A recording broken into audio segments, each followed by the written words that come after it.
guys! For today's video ay galing pala kami sa palengke today. Sabado, araw ng palengke. So ipapakita ko sa inyo kung anong binibili namin kada Sabado. Ayan. Ito na yung baka, guys, na laman. Ayan. Ang laman. Malinis na po siya. At si Papa Dabs natin ay naglilinis pa ng iba pang baka na binili natin. So, ipapakita ko sa inyo. Naglilinis ng kanyang baka na binili. Ayan siya, guys. Naglilinis. Meron namang lababo. Pero ayaw kasi yan nakatayo. Yan. Ito naman,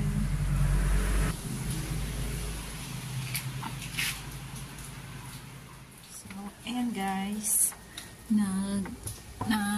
naligpit ko na pala ang mga gulay na isasahog sa ating mami at pares. Ayan, naligpit ko na sili, celery, tapos yan, kumpleto na yan guys.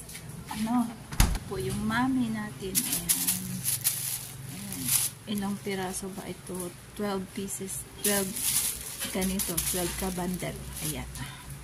So, ginagamit namin ito sa loob ng 6 days.